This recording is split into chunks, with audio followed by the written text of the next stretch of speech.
This is our reaction to the Japanese Grand Prix.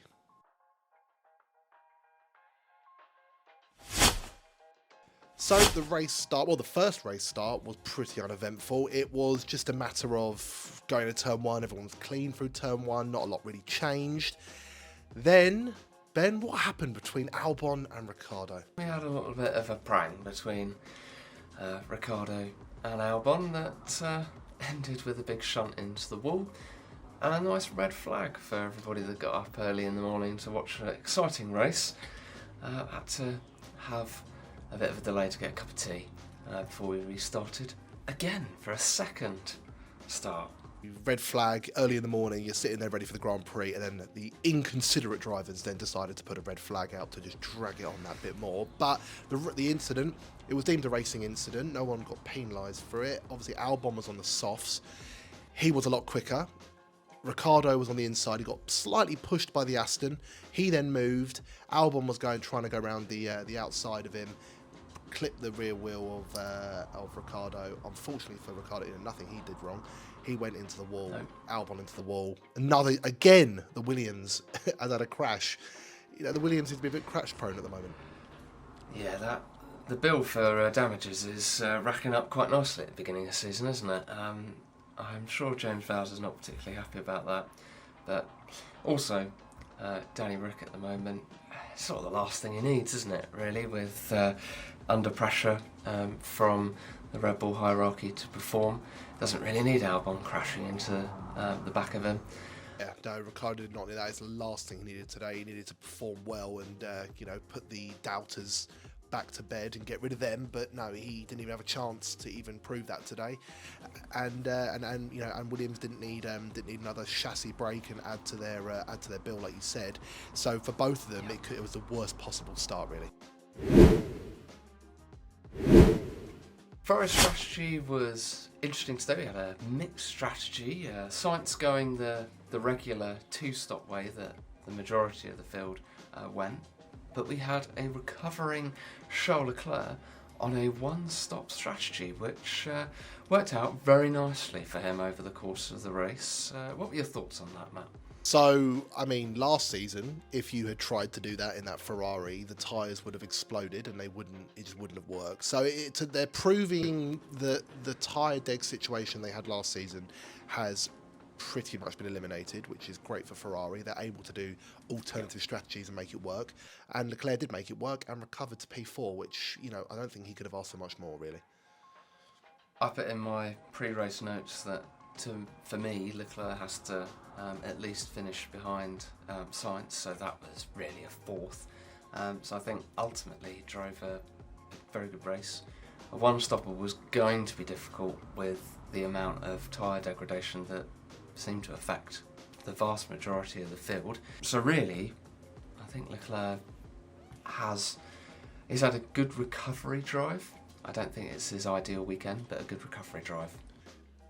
Exactly, and Carlos again finishing on the podium, and again he did finish above Leclerc, had a better qualifying, and obviously that in turn helped him in the race.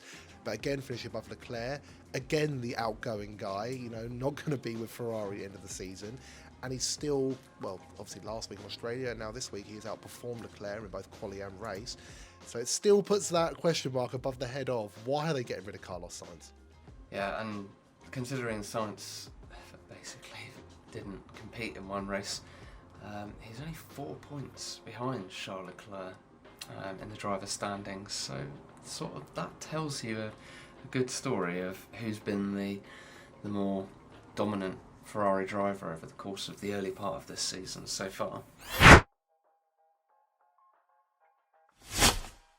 Mercedes struggles still, even after Hamilton was praising of the car being more stable and the best it's felt so far this season, still struggling to Hamilton's struggling to beat Russell and some of the moves that Russell did on Piastri later on in the race, that was a desperate move. It wasn't a move that was convincing. It almost caused a crash and almost got him a penalty, but it's just desperation at Mercedes at the moment, I feel. Ultimately, the fact that Hamilton, he started well, they basically switched positions from their qualifying. With Russell moving from 9th to 7th and Hamilton going the other way, I just felt that in race trim, that car didn't look as good as quali. I don't think it looked particularly fantastic in qualifying either. But Hamilton seems to maybe got more of a qualifying performance under his belt, but race-wise, just didn't look good, did it, for Mercedes? They had a bad weekend in Australia. I'm not really sure if I was leaving as Mercedes from the Japanese Grand Prix today that I'd be going, it was any better than last week, apart from obviously finishing and getting some points. But it's not where Mercedes need to be at the moment. No, they were, the pecking order of the speed of the cars. Obviously, Red Bull was the front, and Ferrari was second, and then McLaren, Mercedes, and Aston were kind of the cars in that pack behind, and Mercedes are struggling to keep up to be at the top end of that pack. And as you said, it's not good. Such a lot of hype at the beginning of the season, and it's just all going to nothing. But I've even got my shirt on today. I thought I'm even going to support them. I know I had it in qualifying, so I thought I'm going to support them and try and get some good luck to them. But I feel disgraced now to wear the shirt. Then I feel awful wearing it. Clearly not. Don't wear it again. I feel like I just need to take it off. Probably for the best. It didn't help them. So yeah, don't wear it. They'll probably phone you up and say, please don't wear it for China. Our standout drivers of the weekend. So we're adding this segment onto our race reaction videos. We're going to have a standout driver. So my standout driver for the weekend is Yuki Tsunoda. I thought he drove a very, very good race. Teammate was out, had to get a point or a couple of points at least, and that was all the car was best for. Some of the moves he did in the S's were fantastic. Even proving that he's driving that car to his, to pretty much, I think, to his absolute potential, and showing the team. I think he's really trying to prove a point now to Red Bull that Perez seat. They're saying they're not considering Tsunoda. I don't think Tsunoda's really in the mix from the news and what you hear. You don't really hear that name, but he's really proving that there could be a slight chance that he could get close to that seat, or he's at least making Red Bull, I think about it, which is what he needs to do. And this weekend, I think he really did a really good job and got a solid point for them. Yeah. I mean, the thing is, Sergio Perez finished second, and that's exactly where he needs to do. So, would you change anything? I think, Yuki, some great moves, as you said, into the S's, but 10th is sort of where you'd expect him to be. Yeah, but like you said, 10th, 11th mark. But Perez is expected to be second, and Yuki's expected to be between, I would say, 8th and 11th or 12th. That's kind of where the car is. He's doing what he needs to do. My driver of the day, easy one for me, Charles Leclerc. As we've said, one-stop strategy, made up for a pretty bad qualifying yesterday. That was a good bit of driving, good bit of strategy. Honestly, I was watching the last bit of the race and thinking that Norris was going to chase down Leclerc, obviously being on fresher tyres, but never really materialised. So for me, Charles gets my driver of the day. Not that has anything to do with you being a Ferrari fanboy, though, does it? Nothing at all with that. No, that doesn't influence my decision in one bit. Okay. All right, I'll let you off. But no, he had a very good race. And Leclerc recovered very, very well. Like you said, I think P4 was kind of the best he could hope for, considering where his qualifying position was. He made a very difficult strategy work, the only one to really make that work, that one stop, and actually do a very good job with it. So he had an outstanding performance, and I think you are right there. He definitely was my close second. Well, I probably would have picked him if it wasn't for you, but I thought as your Ferrari fan I would have give you that. Thank you. I also think honourable mention of the day is Fernando Alonso. Had a pretty quiet race, but another very good haul of points for Aston Martin team. Again, bringing home some points while his teammate is languishing in non-points paying positions. So Fernando doing what he does best, overdriving that car. Come on, Aramco, buy the team and get rid of Lance. For the love of God, it's been way overdue, please. Even now, I sort of can't really defend Lance Stroll too much.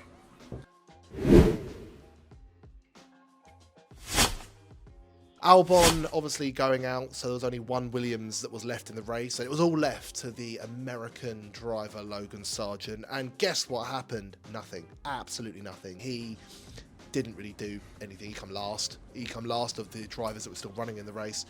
And, you know, had a mistake as well. Almost put it in the barriers on his own accord. Locked up the front. He's just, again, not giving himself anything and still proving that he is definitely the second driver and second choice at Williams by quite a long way. Yeah, almost had another insurance claim in for Williams. Not exactly what they need over the course of a pretty bad weekend for them. I think Williams, not a great weekend. Moving on to Alpine. Alpine again. Qualifying was something for Esteban Ocon to be celebrating. However, when he got to the race, that Alpine showed that it's still the slowest car on the grid, which we were sort of thinking that these upgrades had taken them maybe that step forwards, but it doesn't look like it has. No, it hasn't done much to them. But the thing is, what you can say is, yes, the Alpine is the slowest car, but Logan Sargent's the slowest driver, and he's still finished below them. So they didn't come absolutely stone dead last, but no, that Alpine was just, again, I'd drive a bus around the track, and I feel so sorry for Gasly and Ocon because they're better than that. Max Verstappen, shock horror to everyone, won the race, and we obviously were not expecting that at all. Suzuka being a track that suits that Red Bull so well, and it just, again, on rails. Yep, it was pretty dominant. I think even, to be honest with you, 12 seconds is a bit of a underachievement in many ways. I feel that Max had quite a lot in the tank. And, okay, it was a 1-2 finish, but I think really Red Bull were probably more dominant than what they let on today. But this track does suit Red Bull to a T, though. Just like Australia last week for Ferrari, this track is just suits Red Bull's car. So, I mean, we can't fully take this away as being an absolute, but Red Bull obviously the best team. But I think that, 12 seconds wasn't his, I think wasn't his absolute, but then what's the point? Why is he going to turn the engine up and rip the car to shreds when there's just no point. He's just going to cruise at that point. Like in Bahrain when he got 22 seconds ahead. That's Max at his absolute fastest. 12 seconds is what it is, isn't it? But he got a fast lap as well. Another point there for Red Bull and Max, and back to business as usual. Another win on the board. Third of the season, and 77 points for Max, 64 for Perez, so there's a gap that's starting to nicely appear for Max in his quest for a fourth. That's crazy that we're already talking about the fourth Drivers' Championship for Max Verstappen, but it's looking pretty comfortable at the moment. Yep, he's only 26 years old. I mean, it's ridiculous. 4 titles in 26. But look, the season's got a long way to go. There's a few trials and tribulations and a few things to happen. I can't see anything happening to stop Max. The Japanese Grand Prix will not be remembered as a classic. It will not be remembered for like Alain Prost and Senna Turn 1. It's not going to be one of them. It's not going to be anyone's going to really take much notice of it ever again. But, another race down and another race closer to Max Verstappen's 4th world title. Definitely seems that way. I think it's been pretty standard, hasn't it, for Japan for the last few years for Verstappen to win. So another notch on the board of wins. Hopefully China in a couple of weeks' time we can see hopefully a classic race. Hopefully a bit more exciting and see some good racing. Exactly, and China's a completely different track, so we could have a completely different outcome. So we'll see. But anyway, thank you very much for watching. If you did get this far down to the end of the video, please consider subscribing to us for all of our F1 content. Give us a like and leave us a comment. What did you think of the Japanese Grand Prix? And yeah, thank you very much for watching. Bye-bye. Bye.